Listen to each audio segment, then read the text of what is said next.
దేవుని వాక్యాన్ని చదువుకుందాం. ప్రతి ఒక్కరి మొదటి ఆరాధనలో దేవుని వాక్యాంశము నిమిత్తం నిర్గమకాండము 8వ అధ్యాయం 22వ వచనాన్ని చదువుకుందాం. ప్రతి ఒక్కరు కూడా పరిశుద్ధ గ్రంథాలు తెరిచి చూడాల్సింది మనం చేస్తున్నాం. The book of exodus chapter 8 and verse 22. మరియు భూలోకములో నేనే యెహోవాను అని నీవు తెలుసుకొనున్నట్లు ఆ దినమున నేను నా ప్రజలు నివసించుచున్న గోషేను దేశమును వినాయించదను. అక్కడ ఈగల గుంపులు ఉండవు. స్తోత్రం చెప్పండి. హల్లెలూయా. ఆత్మీయ పరిభాషలో ఈగలు దురాత్మలకు సాదృశ్యం. గోషెనులో ఈగలు ఉండవు. దురాత్మల ప్రభావం, దురాత్మల శక్తి అక్కడ ఉండదు. ఇశ్రాయేలు ప్రజలు కొన్ని శతాబ్దాల పాటు ఐగుప్తు దేశంలో బానిసలుగా ఉన్నారు.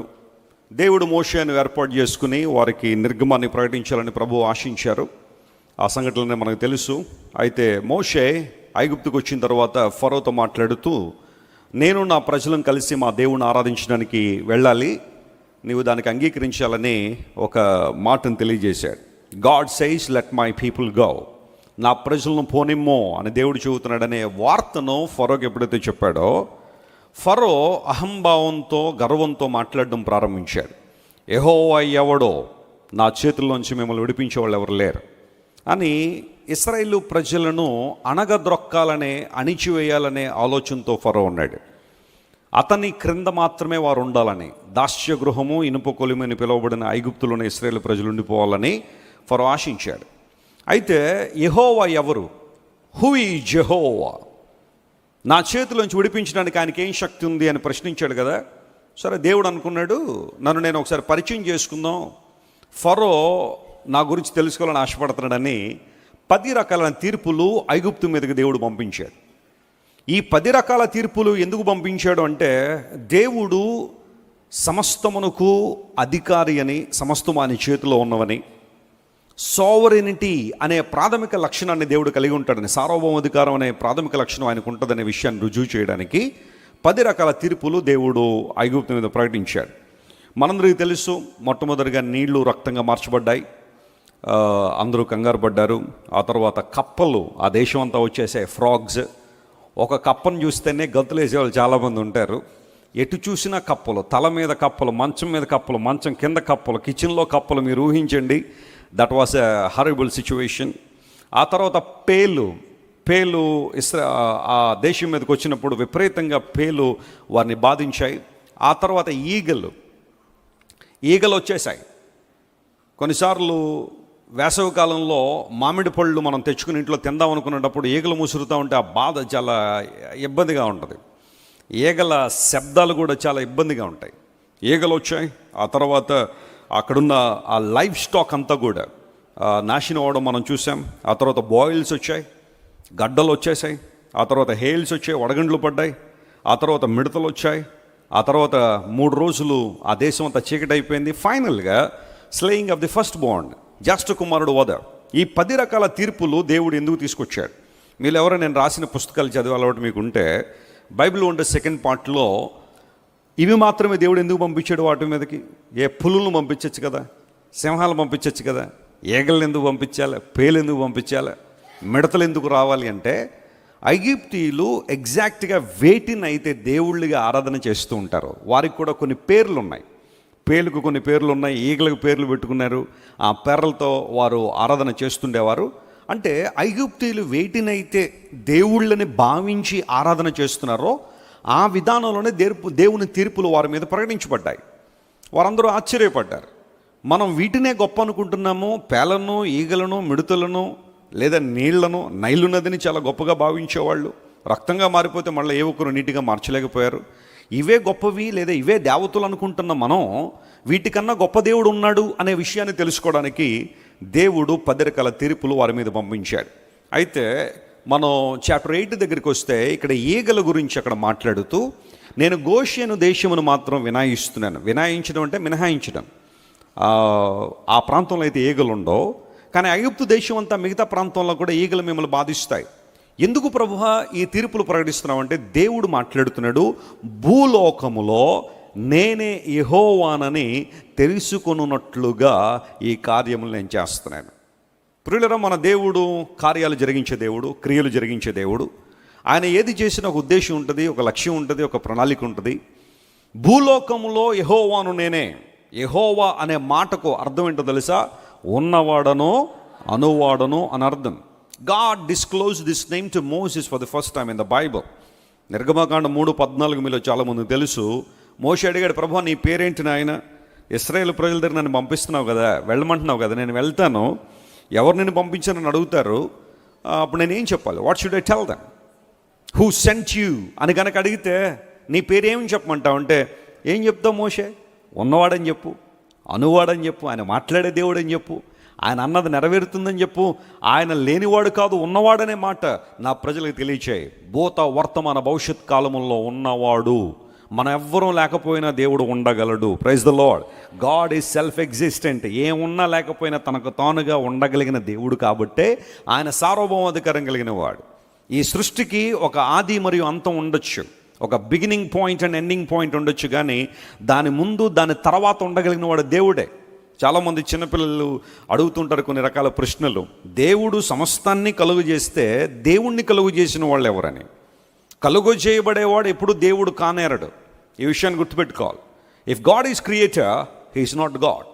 దేవుడు కనుక సృష్టించబడితే ఆయన దేవుడు కాదు.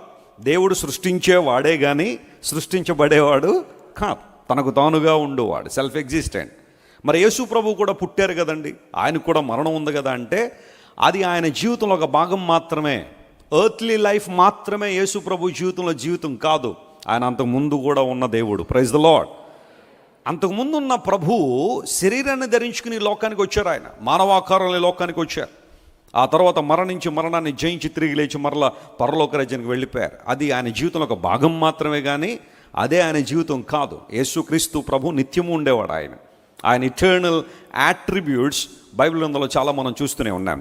అయితే దేవుడు అంటున్నాడు, భూలోకంలో నేనే యెహోవానని, ఉన్నవాడని నేనేనని, అనువాడని నేనేనని ప్రజలందరూ తెలుసుకున్నట్లుగా. ఈ రోజున మానవుడు చాలా విషయాలు తెలుసుకుంటున్నాడు, తెలుసుకోవడానికి చాలా ప్రయత్నం చేస్తున్నారు. చిన్నపిల్లల్ని లక్షలు ఖర్చు పెట్టి స్కూళ్ళకు పంపిస్తా ఉన్నాం. మొన్న ఎవరో పంపించారు, ఆ స్కూల్ పేరు చెప్పను, కానీ ఎల్కేజీలో జాయిన్ అవ్వాలంటే 1,50,000 కట్టాలట. 1,50,000. నా జీవితకాలంలో పూర్తి చదువు కూడా అంత డబ్బులు ఖర్చు పెట్టలేదు నేను. ఈ రోజున ఎల్కేజీ పిల్లలకి 1,50,000 రూపాయలు డొనేషన్లు, యూనిఫామ్లు, పుస్తకాలు, వాళ్ళకి మళ్ళీ ఏ క్లాసులట, ఆర్టిఫిషియల్ ఇంటెలిజెన్స్ క్లాసులట వాళ్ళకి చిన్నప్పటి నుంచే. ఇంక ఈ లెక్కన 7th class, 8th class, 10th క్లాస్కి వచ్చేసరికి ఎన్ని డబ్బులు అవుతాయో. తల్లిదండ్రుల సంపాదన చాలా మట్టుకు ఈ రోజున పిల్లల చదువులకే పోయడానికి కారణం ఏంటో తెలుసా? మా వాళ్ళు బాగా చదవాలండి, చాలా విషయాలు తెలుసుకోవాలండి, రేపొద్దున దేశాన్ని మా వాళ్ళు ఉద్ధరించాలండి, ఉన్నతమైన స్థితిలో ఉండాలండి. మంచి స్కూల్లో వేస్తే, అక్కడ నుంచి మంచి కాలేజీలో కనుక వారు చదివితే, అక్కడ నుంచి మంచి ఉద్యోగాలు కనుక వస్తే, మంచి జీవిత భాగస్వాముల వరకు వస్తే లైఫ్ చాలా బాగుంటుందని చిన్నప్పటి నుంచి వారి గురించి చాలా ప్రణాళికలు వేసి చాలా డబ్బులు ఖర్చు పెడుతున్నారు. కారణం ఏంటో తెలుసా? మా పిల్లలు చాలా విషయాలు తెలుసుకోవాలి. ఈ రోజున ఎన్నో పాఠశాలలు కావచ్చు, కాలేజీలు కావచ్చు, కోచింగ్ సెంటర్స్ కావచ్చు, ఇన్స్టిట్యూషన్స్ కావచ్చు, యూనివర్సిటీలు కావచ్చు, ప్రపంచంలో ఎన్నో పుట్టుకొస్తున్న కారణం ఏంటో తెలుసా? ఏ ఒకటి నేర్పించాలా. ఆ కాలేజెస్లో, యూనివర్సిటీలో ఉన్న విద్యార్థులకు ఏమైనా నేర్పిస్తే, వారు ఏమైనా తెలుసుకుంటే రేపొద్దున అది వారికి ఉపయోగపడుతుందన్న ఆలోచనలో చాలా విషయాలు తెలియజేస్తున్నారు. తెలుసుకోవడం. ఎడ్యూస్ అనే మాటలోంచి ఎడ్యుకేషన్ అనే మాట వచ్చింది. ఇంగ్లీష్లో చాలా పదాలు లాటిన్ నుంచి వచ్చినవే కదా. లాటిన్లో ఎడ్యూస్ అనే పదం నుంచి ఎడ్యుకేషన్ అనే పదం వచ్చింది. ఈ రోజున బిఎడ్ చదివే వాళ్ళు చాలామంది ఉన్నారు. బిఎడ్ అనే ఆ పదం మనం వాడాలి, బిఈడి అనే మాట వాడకూడదు. బిఎడ్ అనే పదం, బ్యాచులర్ ఆఫ్ ఎడ్యుకేషన్. చదువుకోవాలి, అది చదివితే కానీ పిల్లలకి పాఠాలు చెప్పడానికి అధికారం లేదన్నట్టుగా బిఎడ్ చదివిన వాళ్ళకే జాబ్లు ఇస్తూ ఉన్నారు కదా, టీచర్ జాబ్స్. ఎడ్యుకేషన్ అనే మాటకు అర్థం ఏంటి అసలు అంటే తెలుసుకొనుట అని అర్థం. ఎడ్యూస్ అనే మాటకు టు నో సంథింగ్ అని. వేదము అనే మాట మనం వింటాం ఆయా సందర్భాల్లో. వేదము అనే మాట విద్య అనే సంస్కృత పదంలోంచి వచ్చింది. ఆ ధాతువులోంచి వచ్చింది. విద్య అనే ధాతువు నుండి వేదము. దాని అర్థం ఏంటో తెలుసా? తెలుసుకునుట అని అర్థం. సైన్స్ అనే మాట సైరే అనే లాటిన్ పదంలోంచి వచ్చింది. దాని అర్థం కూడా తెలుసుకోవడమే.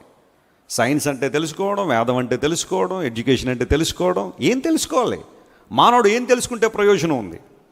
We are trying our best to know everything in the world that is happening. ఈ రోజున ప్రపంచంలో ఏదైతే జరుగుతుందో అవన్నీ కూడా మన ఫింగర్ టిప్స్లో యాప్స్ వచ్చేసినాయి. ఏ మూల ఏది జరిగినా చాలా ఈజీగా తెలిసిపోతాం. ఇదివరకు ఏదైనా విషయం తెలియాలంటే మరుసటి రోజు వరకు ఆ పేపర్ కోసం ఎదురు చూడాల్సి వచ్చేది. అందును బట్టి ఆ పేపర్లో ఆ హెడ్లైన్స్ కావచ్చు, లేకపోతే ఆ వేసే న్యూస్కి చాలా విలువ ఉండేది. ఇప్పుడు రేపొద్దున్న పేపరు ఎలా రాబోతుందో కూడా ఈరోజు సాయంకాలం అందరూ గెస్ చేసేస్తారు. కారణం ఏంటంటే ఆ న్యూస్ అన్నీ కూడా అందరికీ చాలా ఈజీగా తెలిసిపోతా ఉన్నాయి. అయితే దేవుడు అంటున్నాడు, నువ్వు అనేక విషయాలు తెలుసుకోవడానికి ముందుకు వస్తున్నావు, కానీ భూలోకంలో దేవుడు ఒక్కడే ఉన్నాడని, ఆయన శక్తి గలవాడని, ఆయన సార్వభౌమ దగ్గర అధికారం కలిగిన వాడనే విషయం నీకు తెలుసా? నేను కొన్నిసార్లు నా తీర్పులు ప్రకటించిన, నా న్యాయములు ప్రకటించిన, లేదా నా ప్రేమను వ్యక్తం చేసిన దాని వెనకాల ఉన్న ఒక ఉద్దేశం ఏంటో తెలుసా? నేనెవరినో మీరు చాలా స్పష్టంగా తెలుసుకోవాలి. క్రైస్తవ జీవితం యొక్క పరిపక్వత ఏంటో తెలుసా? The maturity of a true Christian depends on this, knowing God more and more. ప్రతిరోజు దేవుని గురించి ఇంకా ఎక్కువగా తెలుసుకోవడం. ఎందుకోసం అంటే బైబిల్ సెలవిస్తూ ఉంది, తమ దేవుని ఎరుగువారు బలము కలిగి ఏ కార్యాలు చేస్తారట? That's a secret. గొప్ప కార్యాలు చేయాలనే ఆశ చాలా మందిలో ఉంది. అయితే గొప్ప కార్యాలు ఎవరు చేస్తారంటే దేవుడు అన్నాడు, దేవుని ఎరుగువారు, ఆయన తెలుసుకున్నవారు. మాకు ప్రభువు తెలుసండి, యేసు ప్రభువు మాకు తెలుసండి, ఆయన గురించి ఆ సందర్భాల్లో బైబిల్ చదువుతున్నామండి, లేదంటే దైవజనులు వెస్లీ గారు లాంటి వాళ్ళు చాలా విషయాలు చెప్తున్నారు, అవన్నీ వింటున్నామండి, వీ నో హిమ్ అని చాలామంది అనొచ్చేమో. కానీ the question is, do you know him personally? వ్యక్తిగతంగా నీకు దేవుడు తెలుసా? ఆయనతో ఒక వ్యక్తిగత సంబంధం నీకుందా?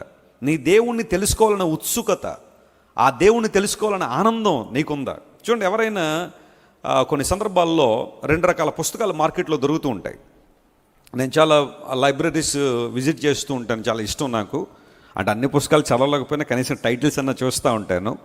ఆ పుస్తకాల్లో 2 రకాలు ఉంటాయి. ఒకటి బయోగ్రఫీస్ అంటారు, రెండవది ఆటోబయోగ్రఫీస్ అంటారు.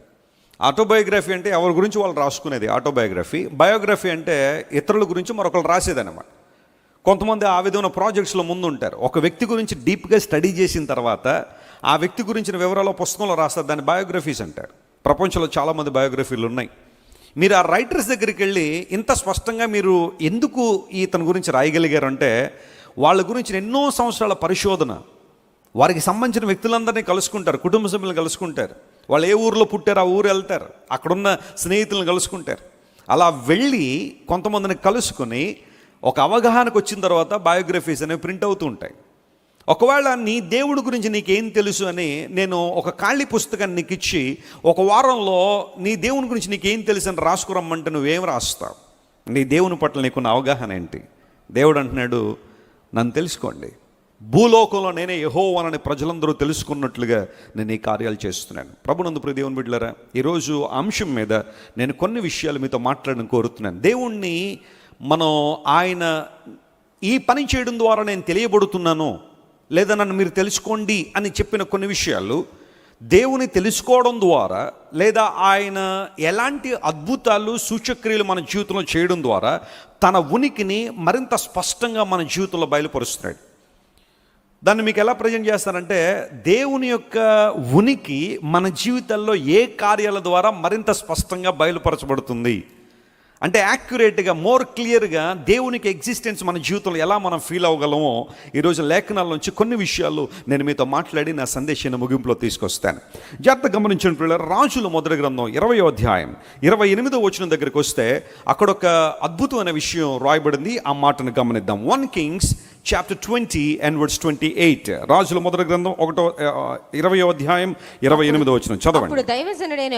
అప్పుడు దైవజనుడైన ఒకడు వచ్చి ఇశ్రాయేలు రాజుతో ఇట్లనెను, యెహోవా సెలవిచ్చినదేమనగా, సిరియనులు యెహోవా కొండలకు దేవుడే గాని లోయలకు దేవుడు కాడని అనుకొందురు. అయితే నేను యెహోవానై ఉన్నానని, చూడండి ఆ మాట అండర్లైన్ చేసుకోండి, నేను యెహోవానై ఉన్నానని మీరు తెలుసుకొనున్నట్లు ఈ గొప్ప సమూహమును మీ చేతికి అప్పగించబోతున్నాను. దేవుని నామమున స్తోత్రం కలుగును గాక. సిరియన్లు అనుకుంటున్నారట యెహోవా కొండలకే దేవుడు కానీ లోయలకు దేవుడు కాదు అని అనుకుంటున్నారట. అది తప్పు అని ప్రూవ్ చేయడానికి నేను గొప్ప సమూహాన్ని మీ చేతులకి ఏం చేస్తున్నాను? అప్పగిస్తున్నాను. ఇందు మూలముగా నేను యెహోవానని మీరు ఏం చేస్తారు? తెలుసుకుంటారు. స్తోత్రం చెప్దాం ఒకసారి. What a powerful word. సిరియన్లో అనుకుంటుంది వాస్తవం కాదా? ఖచ్చితంగా వాస్తవం కాదు కదా. యెహోవా కొండలకు మాత్రమే దేవుడు, లోయలకు దేవుడు అంటే వాళ్ళ ఉద్దేశం ఏంటన్నమాట, దేవుడు కొన్ని ప్రాంతాల్లోనే పవర్ఫుల్, కొన్ని ప్రాంతాల్లో ఆయన పవర్ఫుల్ కాదు. విన్నారు ఇలాంటి మాటలు ఎప్పుడైనా? మొన్న ఒక ఆయన యూట్యూబ్లో చెప్తా ఉన్నాడు, యేసు ప్రభువుని నమ్ముకోవాలి అంటే మీరందరూ ఇశ్రాయేల్ దేశం వెళ్ళిపోవాలంటున్నాడు ఆయన. లేదా ఇటలీ వెళ్ళిపోండి, అక్కడే యేసు ప్రభు సిమ్ కార్డు పనిచేస్తుంది. ఇండియాలో యేసు ప్రభు సిమ్ కార్డు పనిచేయదట. ఎవరు ఇండియా వాళ్ళు యేసు ప్రభుకి ఏం చేయకూడదట, ప్రార్థన చేయకూడదు. అంటే యేసు ప్రభు ఇండియాలో పవర్ఫుల్ కాదు, ఆయన ఇశ్రాయేల్లో పవర్ఫుల్, ఇటలీలో పవర్ఫుల్. మరి ఇండియాలో ఎవరు పవర్ఫుల్ అంటే ఏదో లిస్ట్ చెప్తున్నాడు తర్వాత సంగతి. అంటే వాళ్ళ అవగాహన ఎంత దరిద్రంగా ఉంది అంటే, ఎంత ఆలోచన రహితంగా ఉంది అంటే, దేవుడట కొన్ని ప్రాంతాల్లోనే పవర్ఫుల్, కొన్ని ప్రాంతాల్లో శక్తి గలవాడు కాదు అనే ఆ ఉద్దేశం ఇప్పుడు వీళ్ళకి వచ్చిన ఐడియా కాదు ఇది. అప్పుడే చాలా సంవత్సరాలకు పూర్వమే సిరియన్లు యెహోవా కొండల మీద పవర్ఫుల్, అందును బట్టే కొండల మీద దేవుని బిడ్డలు మనం ఎదుర్కోలేకపోతున్నాం, రప్పించండి, వాళ్ళ కిందకి రప్పించండి, లోయల్లో తీసుకురండి, ఇప్పుడు మన పవర్ ఏంటో చూపిద్దామంటే దేవుడు అంటున్నాడు, నేను యెహోవానై అయి ఉన్నానని మీరు తెలుసుకున్నట్లుగా కొండల మీద మాత్రమే కాదు మీకు విజయం, లోయల్లో కూడా విజయం మీదే. గట్టిగా చెప్పులు కొట్టి దేవుని మహిమపరచండి. ప్లేస్ ఏదైనా, మరలా చెప్తున్నా, ప్లేస్ ఏదైనా విజయం ఎవరిదే? దేవుని బిడ్డలదే. Hallelujah. What a powerful word it is. మీరు రాజుల గ్రంథాన్ని జాగ్రత్తగా చదివితే పుష్కలమైన చరిత్ర దానిలో ఉంటుంది. నాకు చాలా ఇష్టం రాజుల గ్రంథం. సమూయేలు 2 గ్రంథాలు, రాజులు 2 గ్రంథాలు, దినవృత్తాంతాలు 2 గ్రంథాలు, ఈ 3 చాలా జాగ్రత్తగా చదవాలి. అందులో చాలా అద్భుతమైన విషయాలు పొందుపరచబడి ఉన్నాయి. కొన్ని విషయాలు మనకు అర్థం కానట్టు అనిపిస్తాయి, కానీ పదే పదే చదవడం ద్వారా ఏమన్నా ఒక ఇంటికి ఒకసారి వెళ్ళామనుకోండి, రూటు కొంచెం జ్ఞాపకం ఉంటుంది, రెండోసారి వెళ్ళినప్పుడు ఇంకొంచెం జ్ఞాపకం ఉంటుంది, మూడోసారి వెళ్ళినప్పుడు ఇంకోసారి, నాలుగోసారి ఇక మన జ్ఞాపకం ఉండక్కల మన బండే తీసుకెళ్ళిపోతుంటుంది వల్ల కదా. కారణం ఏంటంటే ఫ్రీక్వెంట్గా మనం వెళ్తున్నప్పుడు ఆ ఇల్లు ఎన్ని మలుపులు ఉన్నా కానీ, ఎన్ని రకాలైన సిమిలర్ హౌసెస్ ఉన్నా కానీ కరెక్ట్గా హౌస్ దగ్గరికి ఎందుకు వెళ్తామంటే ఫ్రీక్వెంట్గా వెళ్తున్నాం కాబట్టి కదా. బైబిల్ కూడా అలాంటిదే. నువ్వు ఎప్పుడో వారానికి ఒకసారో లేకపోతే నెలకు ఒకసారో రాజుల గ్రంథంలో గ్రంథం చదువుతూ ఉంటే ఏమర్థం వద్దు నీకు. రెగ్యులర్గా నువ్వు చదువుతూ ఉంటే ఆ విషయాలన్నీ కూడా. సరే, ఇశ్రాయేలు రాజ్యాన్ని పరిపాలన చేసిన ఆహాబ్ అనే రాజు ఉన్నాడు. నేను ఆ హిస్టరీ జరిగిన ఆ చరిత్ర క్లుప్తంగా చెప్తాను, వినండి. ఆహాబ్ అనే రాజు పరిపాలన చేస్తున్న కాలంలో ప్రక్కనే సిరియా అనే దేశం ఉంది, దానికి బెన్హదద్ అనే రాజు పరిపాలన చేస్తున్నాడు. ఈ బెన్హదద్ అనే రాజు 32 మంది రాజుల్ని అటాచ్ చేసుకుని లేదా వాళ్ళ సహకారం తీసుకుని ఇశ్రాయేల్ రాజ్యం మీదకి ఒక మెసేజ్ పంపించాడు. నీ వెండి నాదే, నీ బంగారం నాదే, నీ ప్రాంతంలో ఉన్న అందమైన వారు కూడా నావారే, వాళ్ళందరినీ నాకు కావాలి అనగానే ఆ వర్తమానం ఆహాబ్కి వచ్చింది.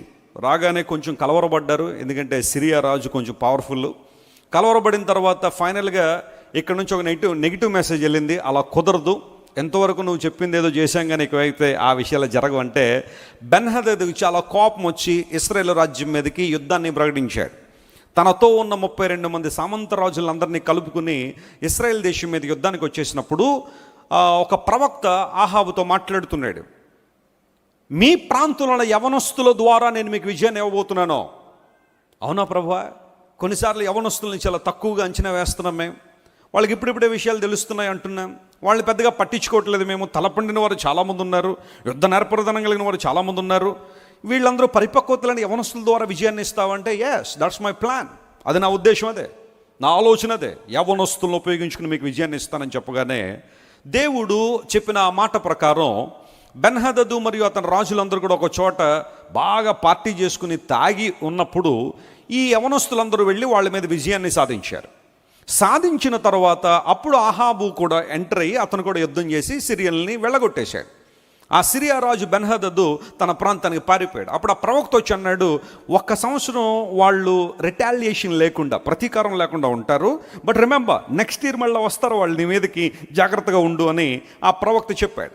1 సంవత్సరం గతించిన తర్వాత సిరియర్లందరూ కూడా ఒక చోట కూర్చుని లాస్ట్ టైం మనం ఎందుకు ఓడిపోయాం చూడండి. ఎవరైనా ఓటమి పాలైన వాళ్ళు రివ్యూ చేసుకుంటారు, లేకపోతే విశ్లేషణ చేసుకుంటారు. ఓటమికి సంబంధించిన విశ్లేషణ చేసుకుని నాకేమనిపిస్తుందంటే ఇశ్రాయేల్ దేవుడైన యెహోవా కొండల మీద చాలా శక్తివంతుడు కాబట్టి ఇప్పుడు ఇశ్రాయేలుతో మనం కొండల మీద యుద్ధం చేయొద్దు, వాళ్ళని మైదానాలకు రాక్కొద్దాం, మైదానాన్ని తీసుకొచ్చి అక్కడ వారితో యుద్ధం చేద్దాం. మైదానాల్లో దేవుడు వారి దేవుడు అంత శక్తి గలవాడు కాదు కనుక విజయం మందే అని చెప్పి ఈసారి ఇశ్రాయేలును మైదానాలకు ఈడ్చుకుని వచ్చారు, లోయల్లోకి తీసుకొచ్చారు. అయితే వారి అంచనాలకు మించి దేవుడు వారి జీవితంలో పనిచేశాడు. సిరియన్లు దేవుడు కొండల మీదే శక్తివంతుడు కానీ లోయల్లో శక్తివంతుడు కాదు అనుకుంటున్నారు. కానీ వారు అనుకుంటుంది తప్పు అని ప్రూవ్ చేస్తాను. నేను ఆ జనాన్ని లేదా ఆ సమూహాన్ని, ఈ గొప్ప సమూహాన్ని నీ చేతులకి ఏం చేయబోతున్నాను, నేను అప్పగించబోతున్నాను. దేవుడు చెప్పినట్టుగానే కొండల మీద మాత్రమే కాదు, లోయల్లో కూడా దేవుని ప్రజలకు ఏమొచ్చింది, విజయం వచ్చింది. ప్రియులారా, నేను యెహోవానని ఇందు మూలంగా మీరు తెలుసుకుంటారు. ఆ గొప్ప సమూహము బహుశా సిరియన్లు మాట్లాడుకున్న మాటల్లో ఎంతో కొంత నిజం లేకపోలేదు. కొన్నిసార్లు మన జీవితాల్లో కొన్ని విషయాల్లో చాలా బలంగా ఉంటాం మనం, కానీ కొన్ని విషయాల్లో చాలా ఎలా ఉంటాం చెప్పండి, బలహీనులుగా ఉంటాం. కొంతమంది ఉండి డబ్బు సంపాదించడంలో విపరీతమైన బలాన్ని కలిగి ఉంటారు, లక్షలు సంపాదిస్తారు, కానీ అదంతా తీసుకెళ్ళి మోసగాళ్ళ చేతిలో పెట్టేస్తూ ఉంటారు. వాళ్ళకి సంపాదించడం తెలుసు కానీ ఖర్చు పెట్టడం చాలా మంది తెలియదు. They are very strong in earning but they are so weak in spending. కొంతమంది కొన్ని విషయాల్లో చాలా బలంగా ఉంటారు, కానీ కొన్ని విషయాల్లో బలహీనలు అయిపోతూ ఉంటారు. దేవుడు అన్నాడు, నా తోడు మీకుంటే, నేను మీతో ఉంటే మీ బలహీనతల్లో కూడా మీకు బలాన్ని ఇస్తాను. Praise the lord. Even in your weaknesses I give you strength. That's what the lord says. నువ్వు ఆయన వైపు చూడగలిగితే, ఆయన యందు విశ్వాసం ఉంచగలిగితే, దేవుని యొక్క బలమైన నామం యందు విశ్వాసం ఉంచగలిగితే కొండల మీద నీకు ఎలాంటి విజయం వస్తుందో కొన్నిసార్లు లోయల్లో కూడా దేవునికి విజయాన్ని ఇచ్చేవాడు. God proved it. దేవుడు ప్రూవ్ చేశాడు. ఒక దెబ్బ తిన్న ఒక జంతువు ఏ విధంగా ప్రతీకారంతో రగిలిపోతూ ఉంటుందో అలా ప్రతీకారచ్యతో బయలుదేరి వచ్చిన బెన్హదదును లోయల్లో కూడా ఓడించిన శక్తి మన దేవుని శక్తే. ఎప్పుడు కూడా దేవుని శక్తిని మీరే ఒకరు తక్కువగా అంచనా వేయడానికి వీల్లేదు. ఈ లెసన్ ద్వారా లేకపోతే ఈ కాంటెక్స్ట్ ద్వారా మనం నేర్చుకోవాల్సిన విషయం ఏంటంటే, నీకు ప్రతి పరిస్థితిలో విజయాన్ని ఇవ్వడం ద్వారా ఆయన యెహోవా అని తెలియపరచబడతాడు. గట్టిగా చప్పట్లు కొట్టి దేవుని మహిమపరచండి. Because he is victorious God. తన ప్రజలకు విజయాన్ని ఇవ్వడంలో దేవుడు చాలా ఎప్పుడు కూడా సామర్థ్యం కలిగిన వాడు, ఆయన ఇష్టపడుతున్నాడు. కాబట్టి నీకు అన్ని విషయాల్లో విజయాన్ని ఇవ్వడం ద్వారా, లేకపోతే విజయవంతమైన జీవితాన్ని ఇవ్వడం ద్వారా నేను యెహోవానని మీరు తెలుసుకుందురుగాక. ఈరోజు మన జీవితంలో విజయం పొందుతున్నామంటే దేని మీద అయినా అది ఎవరి శక్తి? అది దేవుని శక్తి. We need to acknowledge that.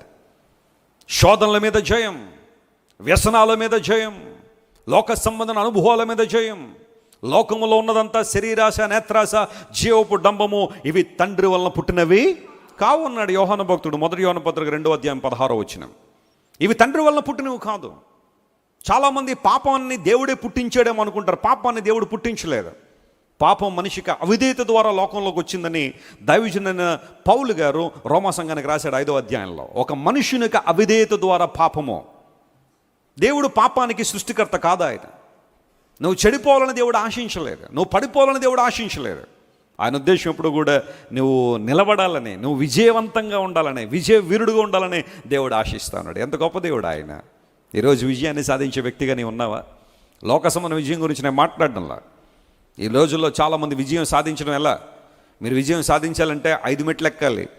అయ్యో ఒకటి మర్చిపోయాను, 6వ మెట్టు కూడా ఉంది, 7 మెట్లు ఎక్కాలి, 10 మెట్లు ఎక్కాలి అని చెప్పి రకరకాల మెట్లు చాలామంది చెబుతున్నారు. కానీ దేవుని లేఖనం సెలవిస్తూ ఉంది ఒకే ఒక్క రహస్యం విజయానికి ఏంటో తెలుసా? మన ప్రభు అని యేసుక్రీస్తు ద్వారా విజయోత్సవంతో దేవుడు మనల్ని ఏం చేస్తున్నాడు చెప్పండి? ఊరేగిస్తున్నాడు. Victory through Jesus Christ. ఈరోజు ఏ బంధకంలో నీవు ఉన్నావు, ఏ విషయంలో బలహీనుడుగానే ఉన్నావు, కొండల మీద నువ్వు చాలా బలవంతుడుగానే ఉన్నావు, దేవుని మందిరానికి వచ్చినప్పుడు బాగానే ఉంటున్నావు, ప్రార్థన చేస్తున్నప్పుడు బలవంతుడుగానే కనబడుతున్నావు, వాక్యం విన్నంతసేపు నీలో ఒకలాంటి అనుభవం, ఎస్ దేవుని కోసం జీవించాలి, ఆయన కోసం బ్రతకాలన్న ఆ తపన నీలో ఇంటెన్సిఫై అవుతా ఉంది. కానీ ఎప్పుడైతే నువ్వు ఇది దాటి బయటకు వెళ్తున్నావు, దేవుని మందిరం దాటి బయటకు వెళ్తున్నావో, you might be a slave to something else. నువ్వు ఏదో విషయానికి బానిసమైపోయావేమో, ఏదో విషయాలకు బానిసగా బ్రతుకుతున్నావేమో. దేవుడు మాట్లాడుతున్నాడు, నీ బలములో నువ్వు ఎలా విజయం సాధిస్తున్నావో నీ బలహీనతలో కూడా నువ్వు విజయాన్ని పొందాలని దేవుడు ఆశిస్తున్నాడు. మన దేవుడు ఎక్కడైనా దేవుడే. ఆయన అంగీకరించిన వారికి ఎక్కడైనా ఏముంది చెప్పండి? విజయం ఉంది. Don't worry my friend. ఈరోజు నువ్వు విచారపడాల్సిన అవసరం లేదు. ప్రభు నిన్ను బలపరిచి వాడుకోవాలని ఆశిస్తున్నాడు. నేను మీకు విజయాన్ని ఇస్తాను. నేను కొండల మీద మాత్రమే కాదు, ప్రతి చోట దేవుణ్ణే. ఎవరైనా మీ దగ్గరికి వచ్చి యేసు ప్రభు భారతదేశంలో పవర్ఫుల్ కాదట కదండి, ఆ దేశంలోనే పవర్ఫుల్ కదా అంటే, ఈ మాట, ఈ రెఫరెన్స్ జ్ఞాపకం చేయండి. దేవుడు ప్రతి చోట శక్తి గలవాడు. ఆయన ఎక్కడైనా శక్తి ఉంది. ఆయన ప్రతి ఒక్కరి జీవితంలో మేలు చేసే దేవుడు. ఆయన దేవుడు స్వయంభవుడు గనుక, సమస్తాన్ని కలుగు చేసిన వాడు గనుక, ఆయన సమస్తము వ్యాపించుండువాడు గనుక ఆయన ఎక్కడైనా ఉంటాడు. ఆయన దేవుడిని ఒకరు రిస్ట్రిక్ట్ చేయలేరు. జాన్ వెస్లీని చాలామంది రిస్ట్రిక్ట్ చేయగలరేమో కదా, ఎక్కడికైనా వెళ్లకుండా ఆపగలరేమో, లేదా ఎందుకు వచ్చామని ప్రశ్నించగలరేమో. పోయిన వారంలో నేను చైనాలో ఉన్నప్పుడు మేము ఎయిర్పోర్ట్లో దిగిన తర్వాత ఇమ్మిగ్రేషన్లో చాలా ప్రశ్నలు అడిగారు. యూజువల్గా చైనా కమ్యూనిస్ట్ దేశం కాబట్టి ఎందుకు వస్తున్నాను, ఆ పేరులోనే జాన్ వెస్లీ అంటే ఇక క్రిస్టియన్ అనే కదా, ఇంకా అది ఈజీగా తెలిసిపోద్ది ఎవరికైనా. ఆ పేరు చూడగానే మీరు ఎందుకు వస్తున్నారని మా దేశం అడిగారు. నేను చెప్పాల్సిన ఆన్సర్ లేదు, నేను చెప్తా ఉన్నాను. మళ్ళీ ఇంకో ఆఫీసర్ని పిలిచాడు, ఆయన వచ్చాడు. ఇంకా ఫర్దర్ డాక్యుమెంట్స్ కావాలి, మీ ఐడెంటిఫికేషన్ కావాలి, పాస్పోర్ట్ కాకుండా మీకు ఏమైనా ఐడెంటిఫికేషన్ ఉందంటే అవన్నీ ప్రజెంట్ చేశాం. చూసి ఓ పావు గంట సేపు అలాగే అన్నీ పరిశీలన చేసి ఫైనల్గా యూ కెన్ గో అన్నారు. థ్యాంక్ యూ లార్డ్, ఇంతసేపు మళ్ళా వెనక పంపించేస్తారేమో అని అనుకున్నాను, కానీ సరే పంపించారు ఎట్టకేళ్ళకి లోపలికి.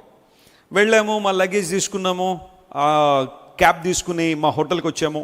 హోటల్కి వచ్చిన తర్వాత నేను బ్రదర్ జాన్, దుబాయ్ కోఆర్డినేటర్, మేము ఇద్దరం కూడా మా రూమ్లోకి వచ్చేప్పుడు అలా మంచం మీద అలా పడుకోగానే రిసెప్షన్ నుండి ఫోన్ వచ్చింది. నాయన John phone lift phone lift చేశాడు. ఏంటి పరిస్థితి అంటే, police is coming to your room అన్నాడు. పోలీసులు వస్తున్నారు అన్నాడు. వామ్మో, మనం ఏం చేసావా బాబు, చైనా వచ్చి అప్పుడే పోలీసుల చేతులు పడిపోతున్నాం, మనం ఏంటి పరిస్థితి అనుకున్నాడు. భయం అయితే పడలేదు, కానీ ఇట్స్ ఎ న్యూ ఎక్స్పీరియన్స్. రాగానే పోలీసులు రావడం ఏంటని, సరే కమ్ మమ్మల్ని రమ్మంటే కిందకోసం, లేదు వాళ్ళే వస్తారట మీ రూమ్ కని. సరే రమ్మన్నాం. ఇద్దరు పోలీసులు వచ్చారు. వచ్చింది మా రూమ్ అంతా చూశారు, మా లగేజ్ అంతా చూశారు, ఎందుకు వచ్చారు, ఎన్ని రోజులు ఉంటారు, ఏం చేస్తారు ఇక్కడ, ఇలాంటి వివరాలన్నీ కూడా తెలుసుకుని ఓకే సార్ అని చెప్పి వెళ్ళిపోయారు. కొన్నిసార్లు మనుషులను అలా భయపెట్టేవాళ్ళు లేకపోతే రిస్ట్రిక్ట్ చేసేవాళ్ళు ఉంటారేమో. వాళ్ళ అనుమానం ఏంటంటే, మేము ఎక్కడిక్కడ చైనాలో ఎవరెవరికి సువార్త చెప్పేస్తామా, లేదా బైబిల్ ఏమన్నా పట్టుకొచ్చామా పనిచేయడానికి, వాళ్ళ గవర్నమెంట్కి వ్యతిరేకంగా మేము ఏమన్నా మాట్లాడతామా, లేదా యూజువల్గా ఫ్రీక్వెంట్గా ట్రావెల్ చేసే వాళ్ళందరూ ఎదుర్కొన్న సమస్య ఏంటంటే, బహుశా వీరు ఏదైనా దేశానికి సంబంధించిన స్పై అయి ఉండొచ్చు, వెగులువారు అయి ఉండొచ్చు, మా దేశంలో ఏదో ఒక ఇన్ఫర్మేషన్ తెలుసుకోవడానికి వచ్చారేమో అన్న ధోరణిలో మమ్మల్ని చూస్తూ ఉంటారు. కాబట్టి ఈ మధ్యన కొన్నిసార్లు ఇమిగ్రేషన్లో చిన్న ప్రాబ్లమ్స్ వస్తాయి, కానీ ఇదివరకు ఆ ప్రాబ్లమ్స్ లేవు. ఎందుకంటే నా పాస్పోర్ట్ అంటే చాలా దేశాలు తిరిగిన ఆ స్టాంపులన్నీ ఉంటాయేమో, ఇన్ని దేశాలు తిరుగుతున్నారు, దేనికి కారణం ఈయన ఏదైనా స్పై ఏమో అని అనుకుని కొంతమంది ఇబ్బందులు గురి చేస్తూ ఉంటారు. బహుశా నెక్స్ట్ టైం నేను మళ్ళీ వెళ్ళినప్పుడు కూడా మళ్ళీ ఇది ఇంట్రాగేషన్ జరగచ్చు. జాన్ వెస్లీని రిస్ట్రిక్ట్ చేసేవాళ్ళు ఉంటారేమో, లేకపోతే నాకు పరిధులు నిర్దేశించే వాళ్ళు ఉంటారేమో. నువ్వు ఈ దేశంలో రాకూడదు, సువార్త ప్రకటిస్తానంటే మా దేశంలో నువ్వు రావడానికి వీల్లేదు అని బహుశా నాకు నిర్బంధాలు వేసేవాళ్ళు ఉంటారేమో. కానీ నా దేవుణ్ణి ఏ ఒక్కరో ఆపలేరు. దేవుడు నా మన స్తోత్రం కలుగును గాక.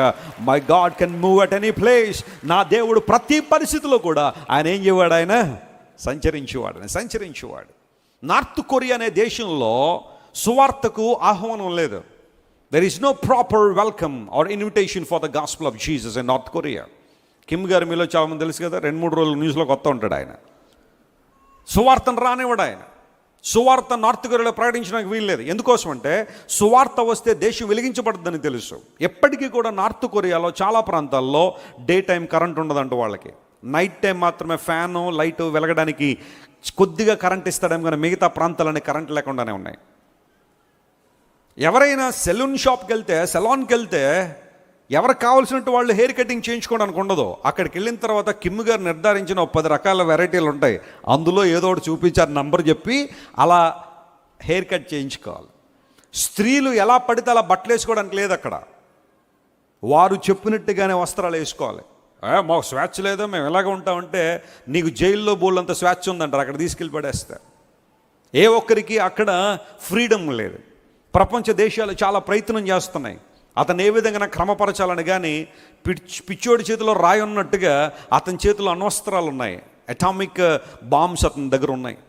మనం ఏదన్నా కదిపితే అవి బట్టుకెళ్ళి ఆ పక్కన సౌత్ కొరియాలో కానీ లేకపోతే మరొక దేశాలు ఎక్కడైనా వేసేస్తాడేమోనన్న భయం చాలా మందిలో ఉంది. కానీ అలాంటి దేశాల్లో కూడా దేవుని సువార్త వ్యాపిస్తుందంటే మీరు నమ్మగలరా? సౌత్ కొరియా నుండి చాలామంది దేవుని ప్రజలు చిన్న చిన్న ఒక మాటలో చెప్పాలంటే ఆ పారాచూట్స్ ఉంటాయి కదా, ఆ పారాచూట్స్కి బైబిళ్ళు కట్టేసి సౌత్ కొరియాలకు పంపించేస్తూ ఉంటారు. 190 బైబిళ్ళను వారు నిర్వీర్యం చేసేస్తారు.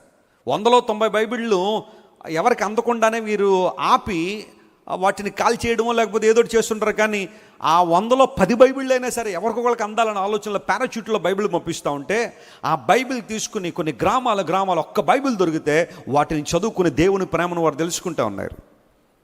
ఒక్క బైబిల్ చాలండి మా జీవితంలో, మా గ్రామం అంతా దేవుని ప్రేమను తెలుసుకోవడానికని ఒకరి తర్వాత ఒకరు బైబిల్ మార్చుకుని చదువుకుని అలా బైబిల్లో ఉన్న దేవుని ప్రేమను తెలుసుకుంటూ ఉంటే ఈ రోజున సగటున భారతదేశంలో క్రైస్తవుల కుటుంబాల్లో ఒక్కొక్కరికి 2 బైబిళ్ళు ఉన్నాయి. కానీ చదువుతున్నాం వాటిని? Are we reading the scriptures? ప్రతిరోజు దేవుని వాక్యం చదవకుండా నీ జీవితం ముందు కొనసాగకూడదని దేవుని సేవకులకి ఎన్నిసార్లు చెబుతున్నా బైబిల్ చదివే అలవాటు మీకుందా?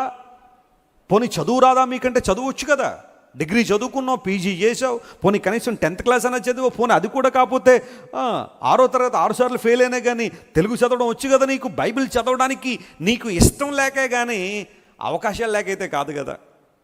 అవకాశాలు లేని వాళ్ళు దేవుని వాక్యం కోసం, పరిశుద్ధ గ్రంథాల కోసం వెంపర్లాడిపోతున్నారు. ఒక్క బైబిల్ మాకు దొరికితే చాలు సార్ మా భాషలో. కానీ దేవుడు మన భాషల్లో బైబిల్ తీసుకొచ్చి అనేక మంది దేవుని సేవకులను ఉపయోగించుకుని వారి జీవితాలు దీనికోసం త్యజించి ఇంక అన్నీ ప్రక్కన పెట్టేసి ఇంక వారి జీవితంలో వేరే ఎజెండాలు లేవు, వేరే ఉద్దేశాలు లేవు. బైబిల్ని తెలుగు ప్రజలకు అందించాలన్న ఆశతోనే ఎంతోమంది దేవుని బిడ్డలు ప్రయాసపడి గ్రంథాన్ని మనకిస్తే దేవుని గ్రంథం చదవడానికి సమయం లేదా? నీకు అవకాశాలు లేవా? ఆలోచించేద్దాం. ప్రతి ప్రాంతంలో దేవుడు కదలాడుతూనే ఉన్నాడు ఈ రోజుల్లో. యెహోవా కొండలకు మాత్రమే దేవుడు, లోయలకు మాత్రం దేవుడు కాదని అనుకుంటున్న వారికి దేవుడిచ్చాడు, నేను మీకు లోయల్లో సైతం విజయాన్ని ఇవ్వడం ద్వారా.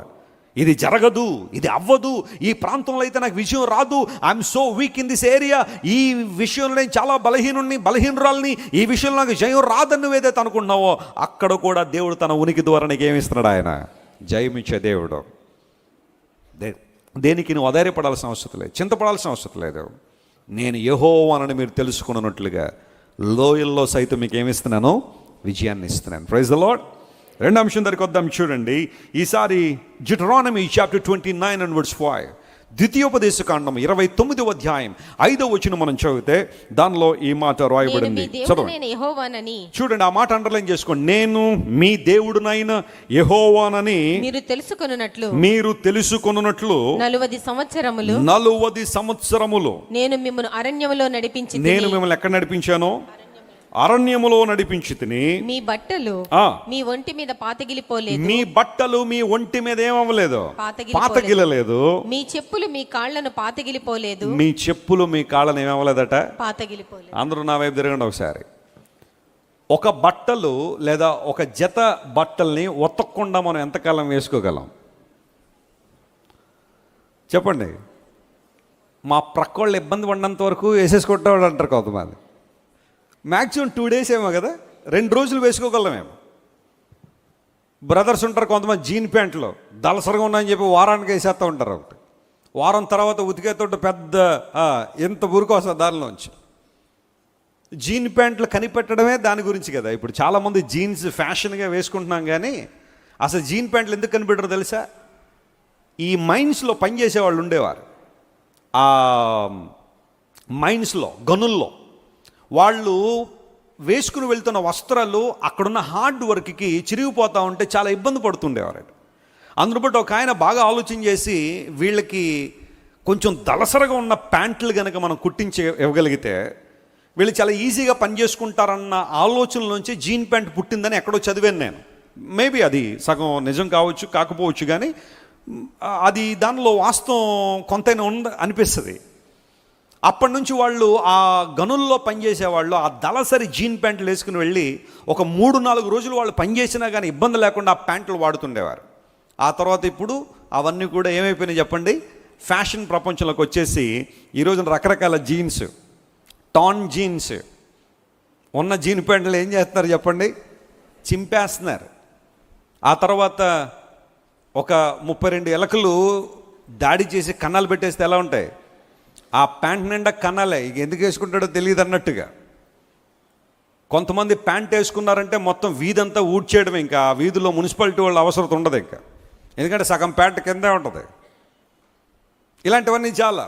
మొన్న నేను బ్లెస్సీ గారు ఒక ఎయిర్పోర్ట్లో ఒక షాపింగ్ కాంప్లెక్స్లో లేకపోతే ఆ బట్టలన్నీ చూస్తుంటే ఒక చోట ప్యాంట్ ఉంది, దానికి ట్యాగ్ మాత్రమే ఉంది. నేను అడిగాను, నాన్న ఇక్కడ ప్యాంట్ ఏది అంటే, ఫ్యాషన్ అండి, ప్యాంట్ ఏమీ లేదు ఇక్కడ, 4 దారాలు ఉన్నాయి అంతే. అది వేసుకుని వస్తే రోడ్డు మీద ఎలా ఉంటుంది పరిస్థితి? మళ్ళీ అది మామూలు కాస్ట్, అది చాలా కాస్ట్ అయిపోయింది. చిరిగిపోయిన బనీన్లు మసిగుడ్డలుగా వాడేస్తుంటాను.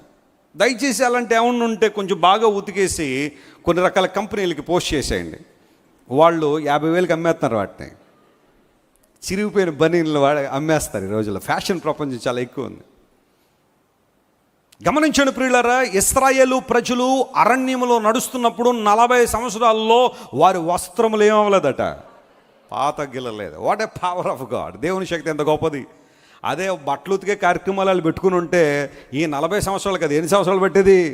400 వేసుకున్న పాత గిల్ల లేదు అంటే దేవుని శక్తి ఎంత గొప్పగా ఉందంటే, ఐగుప్తు దేశం నుండి వారు బయటికి వెళ్ళినప్పుడు ఒకలాంటి ఆహారంతో వారు బయటకు వచ్చాడు. ఫర్ ఎగ్జాంపుల్, ఒక 10 సంవత్సరాల పిల్లవాడు ఐగుప్తు నుండి బయటకు వచ్చాడు అనుకోండి, అతడు వేసుకున్న వస్త్రాలు పాతగిల్లలేదు, దేవుడు అలా నడిపిస్తున్నాడు అంటే, అతడు 40 సంవత్సరాల తర్వాత ఏ ఆకారానికి వస్తాడు? 10 నుండి 50 సంవత్సరాలు అనుకుందాం. 10 సంవత్సరాల పిల్లవాళ్ళగా ఉండడు కదా, శరీరం పెరుగుతూ ఉంటుంది, గ్రోత్ ఉంటుంది. కాబట్టి ఈ 10 సంవత్సరాల పిల్లవాడు 50 సంవత్సరాలకు వచ్చేసరికి దేహదారుఢ్యం వచ్చి పెరిగినప్పుడు మరి వాట్ అబౌట్ హిస్ క్లోత్స్? ఒక దావీదునుడు అన్నాడు, చాలా ఆశ్చర్యం అనిపిస్తుంది ఈ విషయాన్ని, వ్యక్తులతో పాటు వారి వస్త్రాలు కూడా పెరిగాయట. దేవుని నామమునకు స్తోత్రం కలుగును గాక. That's the power of God. చెప్పులు ఎంతకాలం వాడతాం? ఈరోజు చాలామంది నెల 1వ తారీఖు రాగానే, భర్తకి శాలరీ రాగానే, ఏమండి పదండి ఎక్కడికి, కొత్త చెప్పులు కావాలండి. వేసుకున్న శారీలకి ఒక్కొక్క మ్యాచింగ్ చెప్పులు చాలామంది. ఇశ్రాయేలు ప్రజలు చెప్పులు తొడుక్కుంటేనట 40 సంవత్సరాలు వారు అరణ్యంలో నడిచారు. రిమెంబర్, మార్బుల్ స్టోన్స్ మీద కాదు వారు నడిచింది, గ్రానైట్ ఫ్లోరింగ్ మీద కాదు వారు నడిచింది, కరుకైన కఠోరమైన అరణ్యంలో వారు నడుస్తూ ఉంటే వారి చెప్పులు ఏమవ్వలేదట, పాతగిల్లిపోలేదు, అరిగిపోలేదు. దేవుని ప్రొటెక్షన్ వారి చుట్టూ ఉంది. మనం వేసిన చెప్పులే 1 సంవత్సరం వేసి ఉంటే ప్రక్కోళ్ళు అడుగుతుంటారు, ఏమన్నా ఇంకా మార్చరాట ఆ చెప్పులని కదా. 40 సంవత్సరాలు అవే చెప్పులు, అవే వస్త్రాలు, వారి ప్రయాణం ఎంత అద్భుతంగా కొనసాగుతుంది. పోయిన ఆదివారం కూడా మీకు చెప్పాను, 6 లక్షల మంది కాలుబలంతో పాటుగా వారి భార్యలు పిల్లలు లెక్కేస్తే 20 లక్షల మంది, వారి పశువులు లెక్క పెడితే, ఒక్కొక్క పశువులు లెక్క పెడితే సుమారుగా 3.5 మిలియన్ 35 లక్షల ఆ ప్రాణులు వారు ప్రయాణం చేస్తుంటే యూ కెన్ ఇమాజిన్. వైజాగ్ మరియు రాజమండ్రి, విజయవాడ ఈ 3 ప్రాంతాలు కలిపితే ఎంత జనాభా ఉంటుందో, ఇశ్రాయేలు ప్రజల ప్రయాణం అంత జనాభా. That was in BC 1500. 2024లో కాదు ఈ ప్రయాణం, BC క్రీస్తుపూర్వం 1500 సంవత్సరంలో. ఎక్కడా కూడా ఏ విధమైన టెక్నాలజీ అభివృద్ధి పొందిన ఆ ప్రాంతంలో ఇన్ని లక్షల మంది 40 సంవత్సరాలు అలా ప్రయాణం చేస్తూనే ఉన్నారంటే దేవుని శక్తి ఎంత అపారమైందో ఆలోచించిన. ఆయన పోషకుడు అని బైబిల్ చెప్పిందంటే దానికి అద్భుతమైన నిదర్శనం, ఎవిడెన్స్ ఇశ్రాయేలు ప్రజలను మనం చూస్తూ ఉన్నాం. ఒక దావీదును లెక్క కట్టాడు, జాగ్రత్త వినండి, ఇవన్నీ ఎక్కువ చెప్పాలన్న ఉద్దేశం కాదు. ప్రతిరోజు కూడా 3.5 లక్షల ప్రాణులను పోషించడానికట యూజువల్గా కావలసిన ఫుడ్ 1500 టన్నుల ఫుడ్ కావాలట. 1500 tons ఈచ్ డే. టన్ అంటే ఎంత చెప్పండి? 1000 కేజీలు. 1500 into 1000, ఆ సంఖ్య ఎంత ఉండదు చూడండి. అంత ఫుడ్ ప్రతిరోజు కావాలి. 40 సంవత్సరాలు 40 into 365 ఎన్ని రోజులు వేయండి, ఇంటూ 1500 tons. మీరు ఇంటికి వెళ్ళిన తర్వాత కౌంట్ చేయండి ఎంత ఫుడ్ దేవుడు వారికి ఇచ్చి ఉంటాడు 40 సంవత్సరాల్లో. వాళ్ళు ఏమైనా పండించారా ఎక్కడైనా? ఆ ఫుడ్ని ఎవరైనా పండించారా? వాళ్ళు కాదు కదా. ఎవరు ఇచ్చారు ఆ ఫుడ్? దేవుడు ఇచ్చాడు. వారు పంటలు పండించుకుంది ఎక్కడంటే కనాను దేశానికి వచ్చిన తర్వాత. కనాను దేశం పొలిమేరలో ఉన్నప్పుడు మన్నా ఆగిపోయింది అన్నాడు దేవుని వాక్యం. అంతవరకు వారు దేవుని మీద ఆధారపడ్డారు. ప్రతిరోజు 1500 టన్నుల ఫుడ్ 40 సంవత్సరాలు 365 రోజుల్లో. You can imagine. మరి ఇంతమంది నీళ్లు తాగాలి అంటే నీళ్లు తాగాలి అంటే వారి పరిస్థితి ఎలా అంటే ప్రతిరోజు కూడా 1,10,00,000 గ్యాలన్ల నీళ్లు కావాలట వాళ్ళు. 1,10,00,000 గ్యాలన్స్ ఆఫ్ వాటర్. గ్యాలన్ అంటే 4 లీటర్లు దగ్గరగా. మీరు ఆలోచించండి, 1,10,00,000 గ్యాలన్లు. గ్యాలన్ ఇంటూ ఒక గ్యాలన్ అంటే 4 లీటర్లు. ఒక్కరోజు కావాల్సిన నీళ్ళవి ఇంతమందికి. వారు తినడానికి కావచ్చు, లేకపోతే స్నానాలు చేసుకోవాలన్న వాళ్ళు రెగ్యులర్ యూసేజ్, అది కూడా చాలా తక్కువ పాళ్ళు వేస్తే. ఇప్పుడు మనం వాడేంత వాటర్ కాదు. కొంతమంది చూడండి వాటర్ చాలా దుర్వినియోగం చేస్తుంటారు. కొంతమంది స్నానం చేయడానికి 4 బకెట్లు నీళ్ళు కావాలి. 3 బకెట్లు ఏమో కింద వేసేయాలి, 1 బకెట్ ఎక్కడ వేయాలా, మీద వేసుకోవాలి. వాటర్ చాలా వేస్ట్ చేసేవాళ్ళు కొంతమంది ఉంటారు. వాళ్ళు చాలా పొదుపుగా వాడుకుంటున్నట్ట రోజు 1,10,00,000 గ్యాలన్లు ఇశ్రాయేలు నీళ్ళు కావాలి. ఎవరిచ్చారు ఆ నీళ్ళని? బండలు కొడితే ఏమొచ్చినాయి చెప్పండి? నీళ్ళు వచ్చాయి. పైగా సమ్మర్లో, హాట్ సమ్మర్లో కొంచెం నీళ్ళు ఎక్కువ తాగుతాం కదా. వాళ్ళు నడిచింది 40 సంవత్సరాల్లో. సమ్మర్ ఉంది, వింటర్ ఉంది, పరిస్థితులన్నీ ప్రతికూలంగా ఉన్నాయి, వాతావరణాలు. ఆ సందర్భంలో దేవుడు వారికి నీళ్ళు ఇచ్చాడే. ఇలా చెప్పుకుంటూ పోతూ ఉంటాయి. దేవుని కార్యాలు ఎంతో స్పష్టంగా ఉన్నాయి.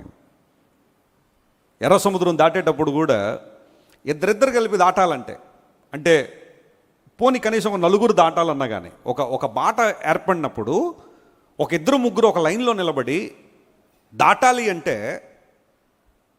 2 చొప్పున కనుక ఎర్ర సముద్రాన్ని దాటాలంటే సుమారుగా 20 లక్షల మంది జనం వారి పశువులతో కలిపితే మినిమం 35 రోజులు పడుతుందట. 35 days to cross over the Red Sea. కానీ బైబిల్లో ఏం రాయబడిందో తెలుసా? ఇశ్రాయేలు ప్రజలు ఒక్క రాత్రిలో ఏం చేశారు? ఎర్ర సముద్రం దాటారంటే దేవుడు చేసిన అద్భుతం ఏంటో తెలుసా? అటు ప్రక్కన గోడ నిలబడిందంట. నీళ్లు గోడ వలె నిలబడితే, ఇటు ప్రక్కన నీళ్లు గోడ వలె నిలబడితే ఈ రెండిటి మధ్య దూరం ఎంతో తెలుసా? సుమారుగా 2 మైళ్ళు. గట్టిగా చప్పళ్ళు కొట్టి ఏసరణ భయంపరచండి. 3 కిలోమీటర్ల దగ్గరగా. అంటే దేవుడు ఎర్ర సముద్రాన్ని పాయలు చేస్తే 3 కిలోమీటర్ల హైవే వేశాడనమాట. ప్రపంచంలో నేను పెద్ద దేశాలన్నీ తిరిగేశాను ఆల్మోస్ట్. కెనడా నుంచి చైనా కావచ్చు, రష్యా కావచ్చు, ఇండియా కావచ్చు, జపాన్ కావచ్చు, ఈ దేశాలన్నీ తిరిగితే పెద్ద హైవే అంటే ఏదైనా చూస్తే మాస్కోలో చూశాను నేను. ఇటు ప్రక్కన 16 కార్లు, ఇటు ప్రక్కన 16 కార్లు, 32 కార్లు ఒక రోడ్డు మీద వెళ్ళిపోవచ్చు. దానికి మించి ఇంకా పెద్ద రోడ్లు నేను చూడలేదు. అమెరికాలో కూడా ఒక 8 వెళ్తే కార్లు రోడ్లు ఉన్నాయి. దుబాయ్లో కూడా 10 వెళ్ళే రోడ్లు ఉన్నాయి. కానీ మాస్కోలో 16 32 కార్లు. అంతకుమించి పెద్ద రోడ్డు ఎక్కడ నేను చూడలేదు. ఆ రోడ్లు వేయడానికి ఎంత ప్రయాసపడి ఉంటారు, ఎంతమంది ప్రాణాలు అర్పించేసి ఉంటారు, ఎంత ముడిసరికి కావాలి, ఎన్ని కొండలు దవ్వి ఉంటారు అవన్నీ తీసుకురావడానికి. కానీ నా దేవుడు ఎర్ర సముద్రాన్ని పాయలు చేస్తే 3 కిలోమీటర్లు దానికి దీనికి మధ్య ఉన్న వ్యత్యాసం ఒక్క రాత్రిలో ఆ ప్రజలందరూ దాటేశారంటే దేవుని గొప్పతనం ఎంతో చూడండి. నేను మిమ్మల్ని పోషించాను 40 సంవత్సరాల అరణ్యంలో, మీకేం తక్కువ కాకుండా పోషించాను. మీ వస్త్రాలు పాతకెళ్ళలేదు, మీ చెప్పులు అరిగిపోలేదు. నీళ్లు కావాలంటే నీళ్లు, ఆహారం కావాలంటే ఆహారం, మాంసం కావాలంటే దేవుళ్ళు క్వేల్స్ని పంపించాడు పూరేళ్ళలో. నిర్గమకాండం 16:13 చదివితే పూరేళ్ళు వచ్చేట చెప్పండి ఆ పాళెంలో పడిపోయినట్టు. ఎంత ఎత్తు పడ్డాయని తెలుసా? 2 మూరలో. మూర అంటే అడుగున్నారా, 2 మూరలు అంటే ఎంత ఎత్తు? ఇప్పుడు ఈ బలిపీఠం లేదా ఈ యొక్క స్టేజ్ ఎంత ఎత్తైతే ఉందో అంత ఎత్తున ఒక దిన ప్రయాణం అంత దూరం. బైబిల్ భాషలో ఒక దిన ప్రయాణం అంటే 20 మైళ్ళు, అంటే 30 కిలోమీటర్లు. 30 కిలోమీటర్ల వ్యవధిలో, అంటే ఇక్కడి నుంచి బయలుదేరితే, రాజమండ్రి నుంచి బయలుదేరితే రావులపాలెం అంత దూరం 3 అడుగులు చొప్పున. పూరేళ్ళు ఎంత ఉంటాయండి? కొయ్యలు ఎంత ఉంటుంది? అవన్నీ వచ్చి దేవుడు అన్నాడు, పూరేళ్ళారా ఈరోజు మీరు నా ప్రజలకు ఆహారం అయిపోవాలి, వెళ్ళి వాళ్ళు పాలనలో పడిపోండి అంటే, నేను వెళ్తాను ప్రభువా, నేను వెళ్తానని చెప్పి పూరేళ్ళన్నీ వచ్చి ఏం చేసినాయి చెప్పండి? పడిపోయినాయి. ఒకదాని మీద ఒకటి 3 అడుగులు ఎత్తి పడిపోయినట్టే. పూరేళ్ళన్నా దేవుని మాటలు వింటున్నాయే, చిన్న జంతువులు దేవుని మాటలు వింటున్నాయే, సృష్టి దేవుని మాట వింటుంది, పశువులు దేవుని మాటలు వింటున్నాయే. ఆయన మాట వినది ఎవరంటే మనుషుడే కదా. కృతజ్ఞత లేనివాడు ఎవడంటే మనిషే కదా. ఒక చచ్చిపోయే స్థలానికి వెళ్ళమంటే ఎవరు వెళ్తారు? పూరేళ్ళు మరొకరికి ఆహారం అవ్వడానికి పరుగులు బతుకుని వెళ్ళిపోయినాయి. ప్రభువా నీవు చెప్పావు గనుక నీ మాట మాకు శిరోధార్యం. 3 అడుగుల మేర పూరేళ్ళు 30 కిలోమీటర్ల స్పాన్లో పడిపోతే ఇశ్రాయేలు ప్రజలు ఒక దినమంతా, ఒక రాత్రంతా కూర్చుకున్నారట వాటిని. ఏదన్నా ఫుడ్ని గ్రాబ్ చేయాలంటే ఎంతసేపు చేస్తాం చెప్పండి? ఒక గంట ఫుడ్ గ్రాబ్ చేస్తే ఎంత ఫుడ్ తీసుకెళ్ళచ్చు మనం? ఫర్ ఎగ్జాంపుల్ ఇప్పుడు లేదనుకోండి, బయట టేబుల్ వేసి ఫుడ్ పెట్టాం, అమ్మ నచ్చిన వాళ్ళు తీసుకెళ్ళండి అన్నాం అనుకోండి, ఒక గంట మీరు గ్రాబ్ చేసుకుంటే ఎంత ఫుడ్ తీసుకెళ్తారు? ఒక నెలకు సరిపడా తీసుకెళ్తారేమో కదా. ఇశ్రాయేల్ అట రోజంతా రాత్రంతా ఎవడో పడుకోలేదట. వాళ్ళకి మాంసం మీద ఎంత ఆసక్తి పెరిగిందో చూడండి. But still God satisfied them. దేవుడు వారి కోరికను మన్నించి, వారి మనవను ఆలకించి, పూరేళ్ళని తీసుకొచ్చి వారి పాలనలో వేసాడు. ఏం కావాలంటే అది ఇచ్చాడు. కారణం ఉండదు తెలుసా? తన ప్రజలు తనకు మహిమకరంగా జీవించిన దేవుని ఆలోచన. మీరు తెలుసుకోండి, ఐఎమ్ లార్డ్ జెహోవా, నేను శక్తి గలవాడిని, నేను ఉన్నవాడిని, అనువాడిని మీరు తెలుసుకోండి. నా ఆశ్చర్యకార్యాలు చూడడం ద్వారా నేను మిమ్మల్ని పోషించే విధానంలో. దేవుని బిడ్డ ఒక మాట చెబుతాను, ఈరోజు నువ్వు కలిగి ఉన్నది ఏది కూడా దేవుడు లేకుండా కలగలేదు. Are you thankful? Are you grateful to God?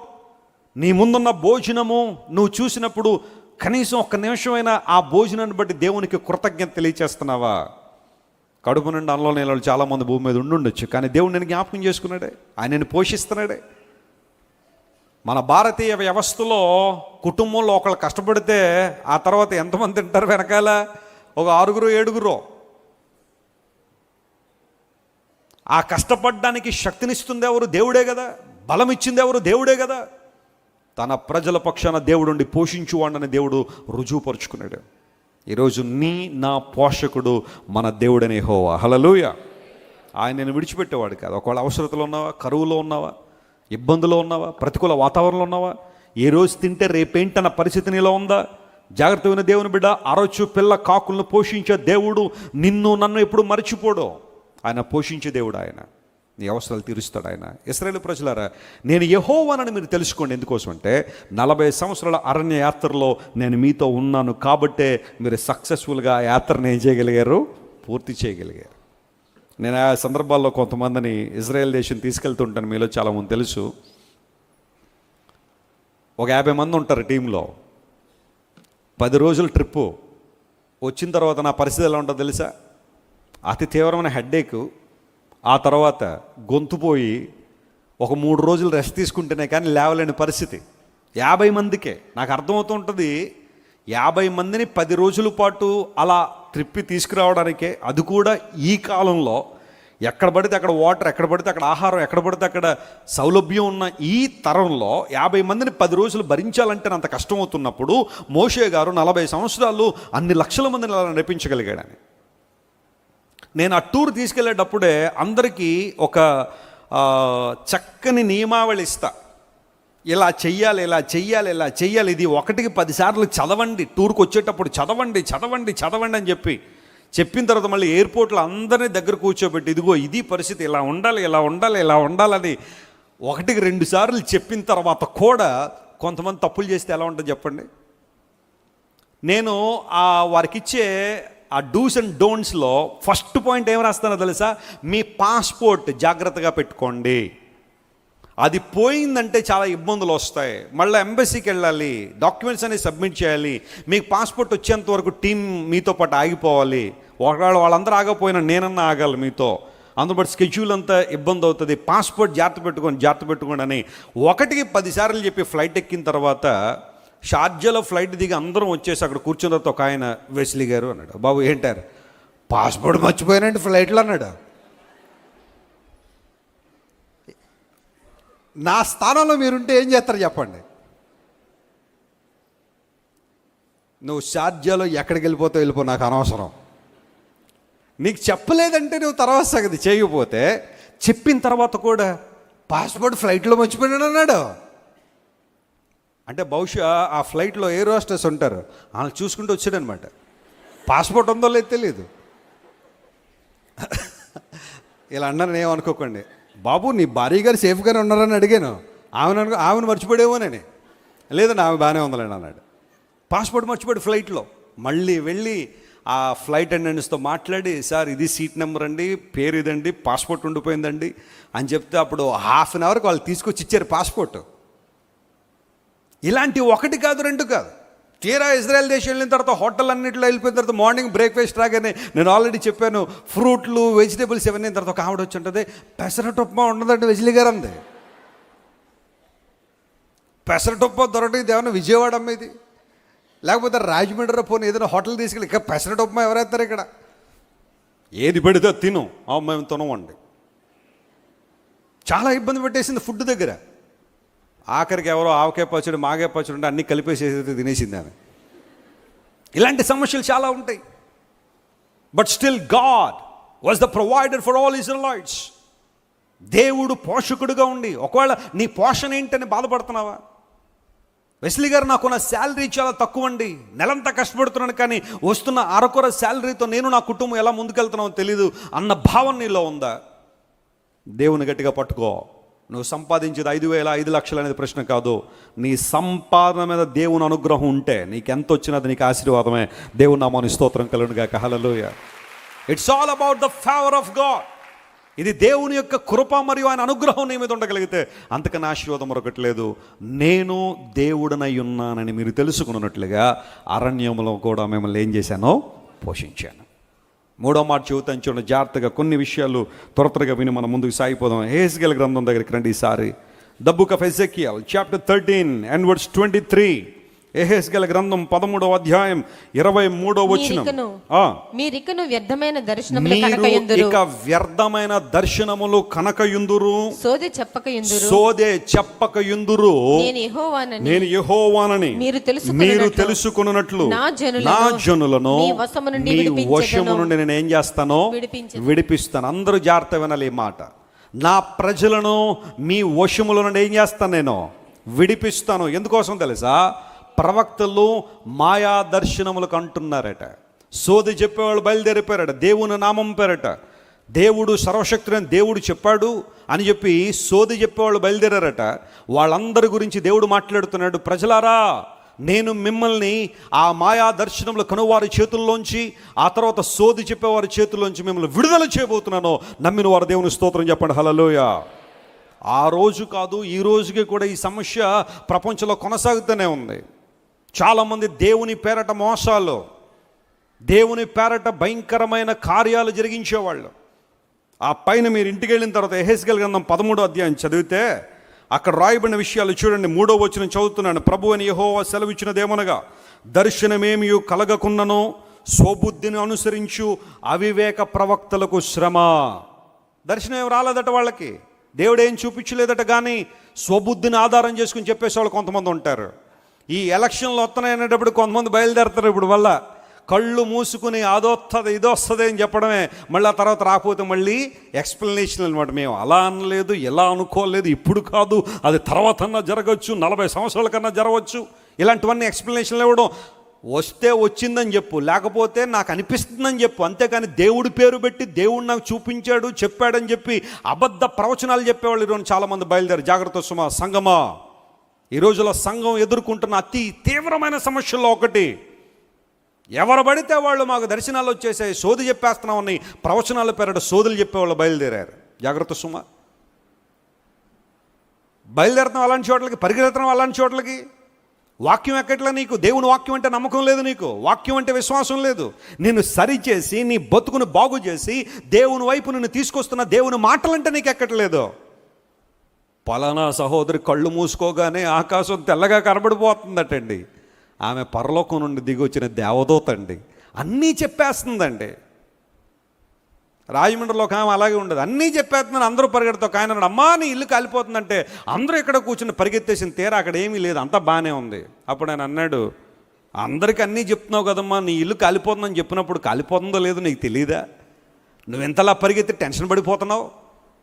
కొంతమంది ఇలాంటి పరిస్థితులు. ప్రవచనాలు లేవని అంటల్లా, దర్శనాలు లేవని అంటల్లా. దైవ దర్శనం చాలా గొప్పదే. దేవుడు దర్శించినప్పుడు, దర్శనం ఇచ్చినప్పుడు అందులో మోసం ఉండదు, అందులో అక్రమం ఉండదు. ఇక్కడ దేవుడు మాట్లాడుతున్నాడు, స్వబుద్ధిని అనుసరించి అవివేక ప్రవక్తలకు శ్రమ. ఇశ్రాయేలీలారా, మీ ప్రవక్తలు పాడైన స్థలముల్లో ఉండు నక్కలతో సాటిగా ఉన్నారు. పాడైన స్థలములో నక్కలు ఎప్పుడే దొరుకుతుందా తిందామని చూసేవాళ్ళు కొంతమంది ఉంటారు. ఎందుకయ్యా సేవ అంటే? డబ్బుల కోసం. ఎందుకయ్యా సేవ అంటే? ఎక్కడ పని చేయలేకపోతున్నాడు మా అబ్బాయి, కొంచెం సేవలో పెట్టండి. ఇక్కడ అసలు పని చేయలేడమ్మా. ఎందుకంటే సేవ అంటే సుఖం అనుకున్నావు నువ్వు. ఆదివారం 4 మాటలు చెప్పేస్తే కానుకలు ఇచ్చేస్తే ఆ డబ్బంతా కూడా తీసుకుని జలసాలు చేద్దాం అనుకున్నావా? అదే సేవ అంటే. కొంతమంది అదే ఉద్దేశం. సేవ అంటే డబ్బు. సేవ అంటే ఊరకనే డబ్బు వచ్చేస్తుంది. ఏదో విధంగా 4 మాటలు చెప్తే అందరూ వచ్చి 4 కాసులు ఇచ్చేశారంటే ఈజీ ఇన్కమ్ కోసం ఈరోజున సేవ. చెప్తున్న జాగ్రత్త వినండి, ఎవరైనా సేవకు వచ్చాడంటే నడువు ఉంచుతానంటే రా, నువ్వు దేవుని సేవకి కష్టపడతానంటే రా, చెమట కారుస్తానంటే రా. అంతేగాని సేవ సుఖం కాదు. ఇది సుఖం కావాలంటే చాలా ఉద్యోగాలు ఉన్నాయి ప్రపంచంలో, అవి చేసుకో. కానీ సేవలో చాలా కష్టం ఉంది, ఇబ్బంది ఉంది. పాడైన స్థలాల్లో నక్కలుగా తిరుగుతున్నాడు కొంతమంది, ఎక్కడ ఏది దొరుకుద్దా అని. మృత కళేబురలు ఎక్కడ దొరుకుతాయా, కుళ్ళిన మాంసం ఎక్కడ దొరుకుద్ది అని తిరిగేవాళ్ళు. ఇంకా అవన్నీ చెప్పుకుంటూ పోతూ ఉంటే చాలా విషయాలు ఉన్నాయి. ఇంకొక మాట కూడా జ్ఞాపకం చేస్తాను చూడండి. కొంచెం మీరు ఈ విషయంలో జాగ్రత్తగా ఉండాలని పరిశుద్ధాత్మ దేవుడు మాట్లాడుతున్నాడు. 18వ వచనం దగ్గరికి రండి ఒకసారి. యెహెజ్కేలు అంటే ఈ రోజుల్లో జరుగుతున్న విషయాలకు బైబిల్లో ఎప్పుడో ఏ విధంగా రాయబడ్డ ఈ మాటలు చూడండి. యెహెజ్కేలు 13వ అధ్యాయం 18వ వచనం.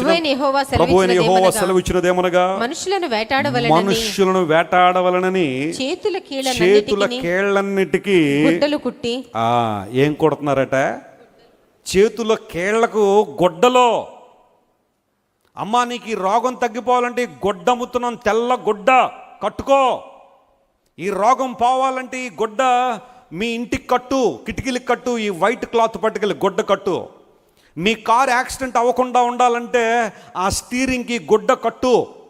చెప్పేవాళ్ళు లేరండి ఈ రోజుల్లో? కొనుక్కున్నవాళ్ళు లేరా? అవి తెల్లగొడ్డలో వాటిని తీసుకెళ్ళి కడుతున్నవారు.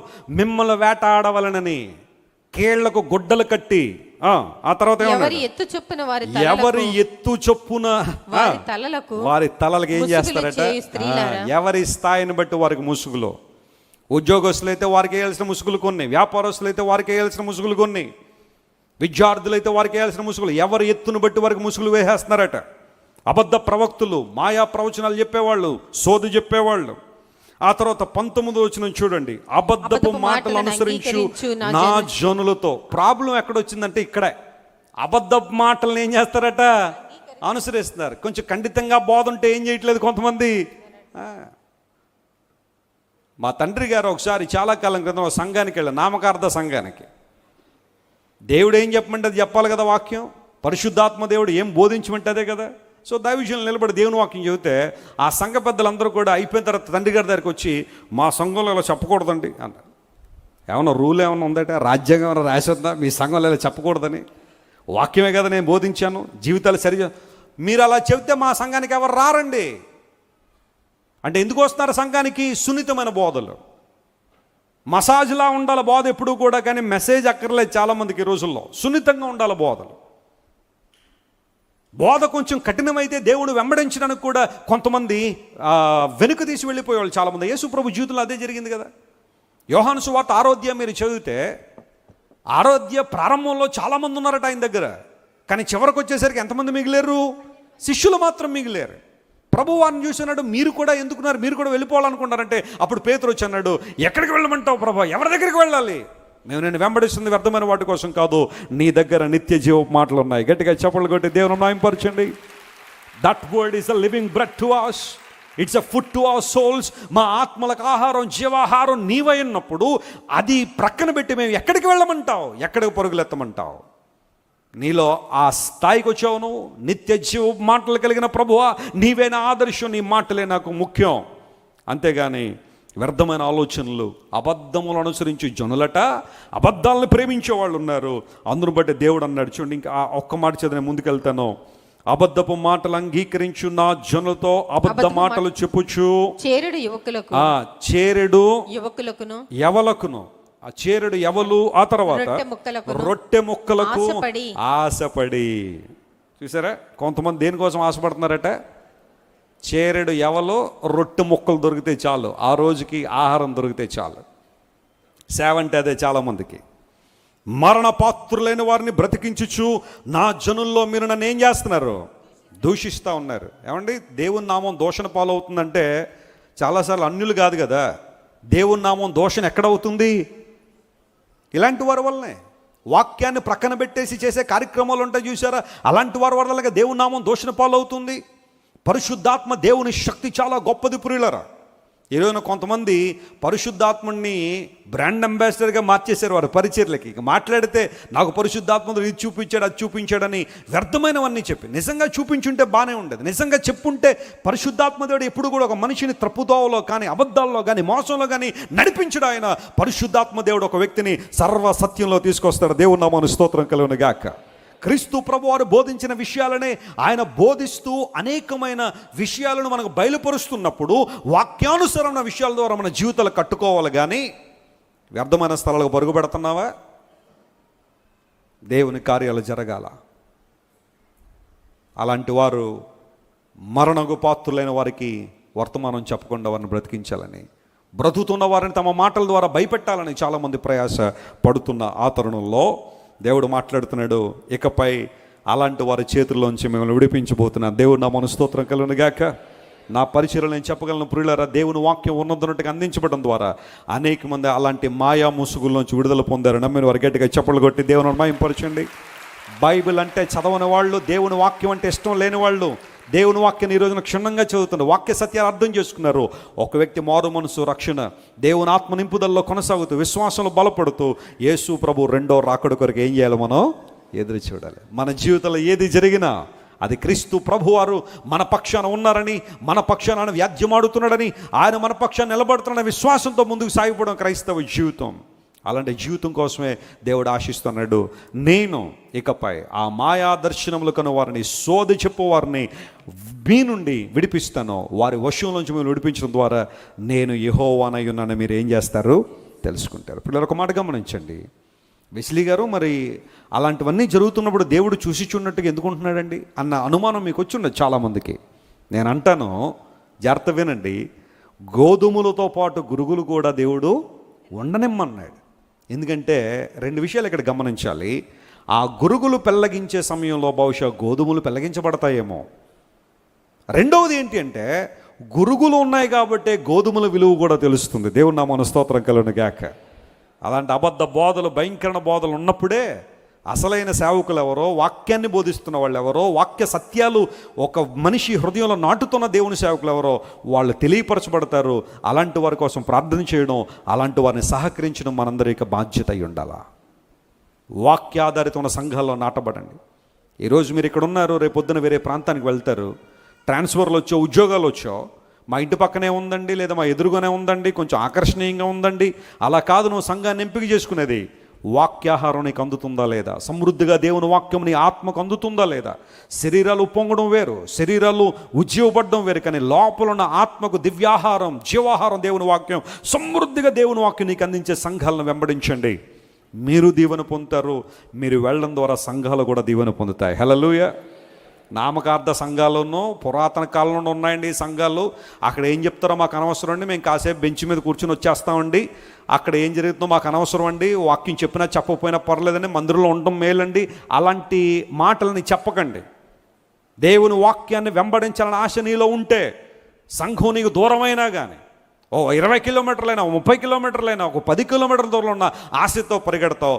ఆసక్తి లేనప్పుడు అంటే ఒకటేనండి అని ఎక్కడో చోట పరిగెడుతూ ఉంటాం. నేను మన మెన్స్ ఫెలోషిప్లో మన సహోదరులతో మాట్లాడుతుంటే బ్రదర్ అన్నాడు, ఎవ్రీ సండే నేను ఒక 80 కిలోమీటర్లు ప్రయాణం చేసుకుంటూ వస్తున్నానని అన్నాడు. ఒకసారి చప్పట్లు కొట్టి ఆ సహోదరుని అభినందిద్దాం. ప్రభు చిత్తం అయితే మా గ్రామంలో క్రైస్ట్ వర్షిప్ సెంటర్ ఏర్పాటు చేయండి పాస్టర్ గారు. సరైన వాక్యం మా ప్రాంతాల్లో అందట్లేదు. ఎక్కడ చూడండి రాజకీయాలు, ఎక్కడ చూడండి నామకార్థపు సంఘాలు, వెళ్తున్నామా వస్తున్నామా తప్ప ఇంకా అక్కడ మేము నేర్చుకునే విషయాలు ఏమీ లేవు. క్రైస్ట్ వర్షిప్ సెంటర్ ఆ ప్రాంతంలో నేను ఆశపడుతున్నాను. తమ్ముడు చెప్పినప్పుడు 80 కిలోమీటర్ల ఆదివారం ఎన్ని గంటలు బయలుదేరుతున్నాడు? 4:30 బయలుదేరుతాడట. అక్కడ దేవుని మందిరం సరౌండింగ్లో కిలోమీటర్లో ఉన్న వాళ్ళు 8 గంటల ఆరాధన అంటే 9 గంటలకు వస్తున్నారు కొంతమంది ఇక్కడికి. 80 కిలోమీటర్ల అవతల ఆ వ్యక్తి 4:30కు లేచి బండి మీద ప్రయాణం చేసుకుని నుంచి అందరికన్నా ముందు కూర్చోవాలని ఆలోచన. భీమవరం ఇక్కడికి సుమారుగా 80 కిలోమీటర్లు, 90 కిలోమీటర్లు. ఉదయం 4 గంటలు లేచి బయలుదేరి వచ్చేవాళ్ళు చాలామంది ఉన్నారు. మారేడుమిల్లి ఇక్కడికి 80 కిలోమీటర్లు బయలుదేరి వచ్చేవాళ్ళు చాలామంది ఉన్నారు. 2 బస్సులు మారాలి కొన్నిసార్లు రావాలంటే వాళ్ళు. దేవుడు నీ కారు ఇచ్చాడు, ఆటో ఇచ్చాడు, బండి ఇచ్చాడు, అన్నీ ఇచ్చాడు. దేవుని మందిరానికి రావడంలో ఎంత నిర్లక్ష్యం కొన్నిసార్లు. లేఖనం సెలవిస్తూ ఉంది, నేను మిమ్మల్ని విడిపిస్తున్నాను ఒక రోజున. దెర్ ఈజ్ అ డే దేవుని వాక్యాన్ని బోధించే సేవకులకు విశిష్టత ఏంటో బయలుపడే రోజు ఒక రోజు రాబోతుంది. మాయా దర్శనములు కంటున్న వారి చేతుల్లోంచి, మిమ్మల్ని మోసం చేయాలని కీళ్లకు గుడ్డలు, ఎవరి ఎత్తు చొప్పున వారికి ముసుగులు తగిలించే వారి చేతుల్లోంచి దేవుడు విడిపించబోతున్నాడు. హల్లెలూయా. ఆయన వాక్యము ప్రబలమై విస్తరించినప్పుడు శిష్యుల సంఖ్య అధికమవుతుందని లేఖనంలో రాయబడింది. ఇందు మూలముగా నేను యెహోవానని మీరు తెలుసుకుంటారు.